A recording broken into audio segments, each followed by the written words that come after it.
चला नमस्कार विद्यार्थी मित्रांनो, जे विद्यार्थी वर्ग 5वीतील नवोदय परीक्षेची तयारी करत आहेत त्यांच्यासाठी आपण या ठिकाणी नवीन अभ्यासक्रमानुसार जो परिसर अभ्यास हा घटक ॲड झालेला आहे त्यावरती मागील काही व्हिडिओ पहिला घटक नैसर्गिक पर्यावरण यावर सर्वप्रथम नद्या, नंतर पर्वत, त्यानंतर झाडे, प्राणी आणि पावसाचे चक्र याप्रमाणे व्हिडिओ आसाने लर्निंग विथ रोडगे सर या यूट्यूब चॅनलवर आपण अपलोड केलेला आहे। तर आपल्या सर्वांना आज मी या ठिकाणी त्याचबरोबर मागील व्हिडिओमध्ये आपण नद्यावर एमसीक्यू पाहिलेला आहे। नद्या जो घटक आहे त्यावर एमसीक्यू आपण त्या ठिकाणी पाहिलेला आहे। तर आज आपण दुसरा घटक कोणता, तर दुसरा घटक या ठिकाणी पर्वत या घटकावरती आज आपण सेकंड एमसीक्यूचा व्हिडिओ घेऊन येत आहे। त्यामध्ये आपला पहिला एमसीक्यू कशा प्रकारे या प्रकारे आपल्याला नवोदय परीक्षेवर एमसीक्यू म्हणजे पर्यायी प्रश्न विचारले जातात। म्हणजे एक प्रश्न दिला जातो आणि त्या प्रश्नाखाली 4 अचूक पर्याय निवडायचे असतात, 4 पैकी एक पर्याय निवडायचा असतो। आता पहिला प्रश्न काय दिला विद्यार्थी मित्रांनो, तर पर्वत म्हणजे काय, पर्वत कशाला म्हणायचं। तर या ठिकाणी पहिलं ऑप्शन काय दिलंय, तर पहिलं ऑप्शन दिलेले पाण्याचा मोठा साठा, रॉंग। तर पाण्याच्या मोठ्या साठ्याला पर्वत म्हणतात का, तर पाण्याच्या मोठ्या साठ्याला पर्वत म्हणत नाही। त्यानंतर उंच आणि मोठ्या भूभागाला पर्वत म्हणतात का, तर हो करेक्ट, उंच आणि मोठ्या भागाला पर्वत म्हणतात। म्हणजे आपला ऑप्शन नंबर बी असणार आहे। पर्वत म्हणजे काय, तर उंच आणि मोठा भाग त्याला आपण पर्वत म्हणतो। ऑप्शन नंबर तिसरं सपाट जमीनला पर्वत म्हणत नाहीत, वाळवंटाला पर्वत म्हणत नाहीत। लक्षात घ्या विद्यार्थी मित्रांनो कशा प्रकारे एमसीक्यूचे प्रश्न विचारले जातात।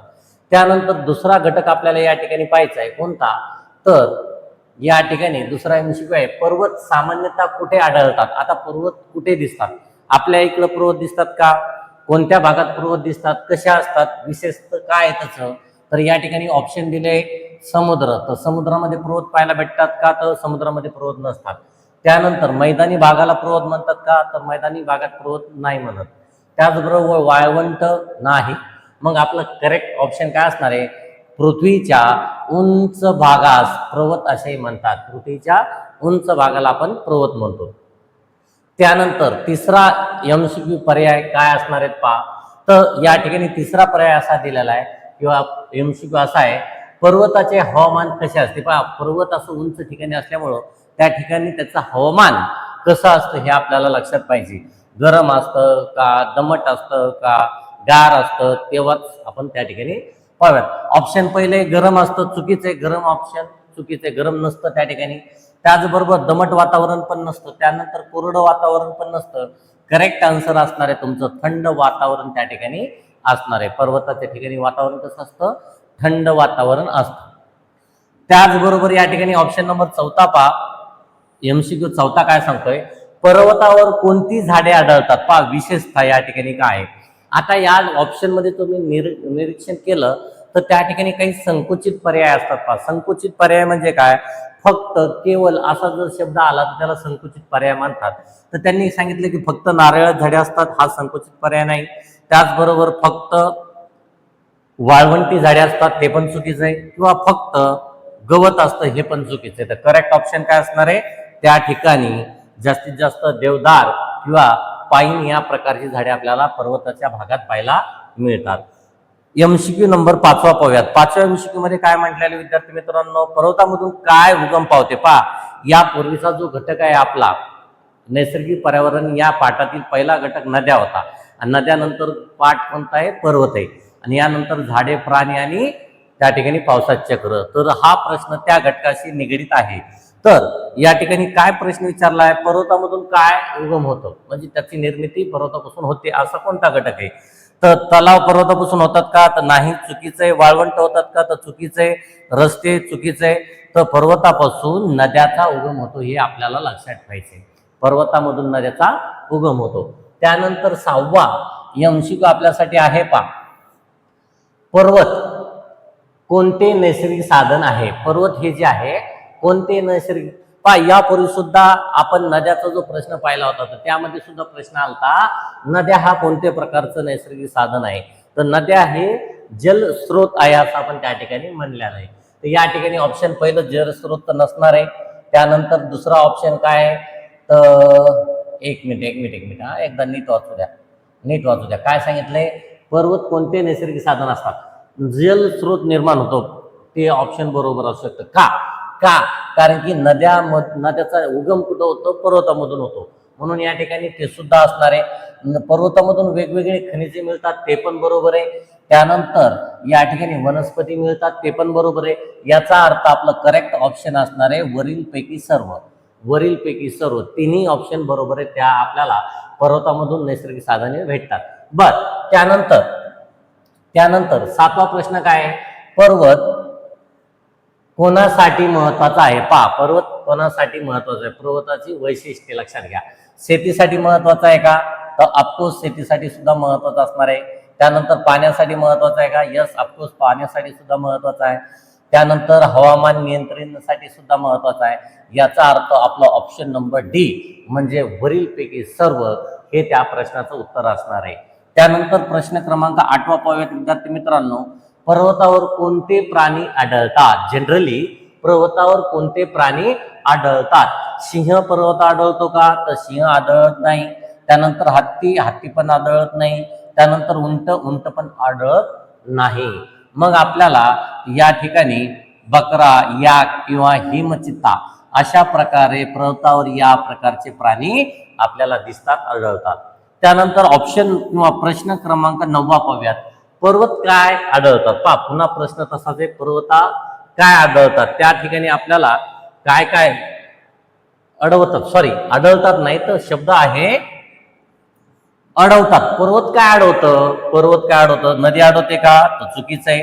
सूर्यप्रकाश आढळतो का? तर चुकीचं आहे. वारा आढळतात का? हे चुकीचं आहे. खरं ऑप्शन त्या ठिकाणी असणार आहे पाऊस. पर्वतामुळं वारे आडल्या जातात आणि त्यामुळे पावसाची निर्मिती होते. त्यानंतर ऑप्शन किंवा प्रश्न क्रमांक 10 काय म्हणतो विद्यार्थी मित्रांनो तो पाहूयात. पर्वत रांगाचा कोणता उपयोग होतो? पर्वत रांगाचा उपयोग कोणता होतो? आता या ठिकाणी पर्वत रांगा म्हणजे काय आपल्या सर्वांना माहित आहे.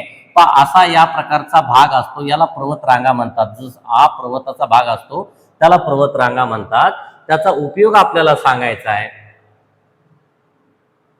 रस्ते बांधण्यासाठी होतो का? घरे बांधण्यासाठी होतो का? फर्निचर बनवण्यासाठी होतो का? तर हे ऑप्शन नसणार आहे. नीट लक्षात घ्या. रस्ते बांधण्यासाठी नाही, घरे बांधण्यासाठी नाही, फर्निचर बांधण्यासाठी नाही, तर त्या ठिकाणी त्या पर्वत रांगापासून वेगवेगळ्या आपल्याला औषधी वनस्पती मिळतात किंवा औषध बनवण्यासाठी त्या ठिकाणी त्याचा वापर केला जातो असं आपण म्हणू शकतो. प्रश्न 11 सर्वात उंच पर्वत शिखर कोणते आहे? आता या ठिकाणी जगातील भागाचा प्रश्न आहे. K2 पर्वत आहे का? तर K2 सर्वात उंच पर्वत नाहीये. त्यानंतर कंचनजंगा हे पण नाहीये. माउंट एव्हरेस्ट आपला आन्सर असणार आहे. कोणता आन्सर असणार आहे? माउंट एव्हरेस्ट हे आन्सर असणार आहे. नंदा देवी हे सुद्धा पर्वत सर्वात मोठं नाही. जगातील सर्वात मोठं पर्वत माउंट एव्हरेस्ट असं आपल्याला म्हणता येईल. त्यानंतर प्रश्न क्रमांक 12 पाहूयात विद्यार्थी मित्रांनो. भारतातील कोणता पर्वतगट प्रसिद्ध आहे? भारताबद्दल प्रश्न विचारलाय तर याचं करेक्ट ऑप्शन असणार आहे हिमालय. हा सर्वात महत्वाचा भारतातला पर्वत आहे. त्यानंतर आपण पाहूयात या ठिकाणी 13वा प्रश्न. सह्याद्री पर्वत महाराष्ट्रात कुठे आहे? सह्याद्री जो पर्वत आहे या ऑप्शन पैकी पूर्वीकडे आहे का, पश्चिमेकडे आहे का, उत्तरेकडे आहे का, दक्षिणेकडे आहे? तर करेक्ट आन्सर आपलं या ठिकाणी असणार आहे पश्चिमेकडे पाहायला मिळतो. कोणता? सह्याद्री पर्वत हा पश्चिम भागाकडे आपल्याला महाराष्ट्राच्या पाहायला मिळतो. त्यानंतर प्रश्न क्रमांक 14 पर्वतावर पर्यटन का केले जाते? पर्वताकडे पर्यटन स्थळ जास्त असतात का? असा प्रश्न या ठिकाणी विचारलेला आहे. खरेदीसाठी हे करेक्ट उत्तर असू शकत नाही. शेतीसाठी हे करेक्ट उत्तर असू शकत नाही.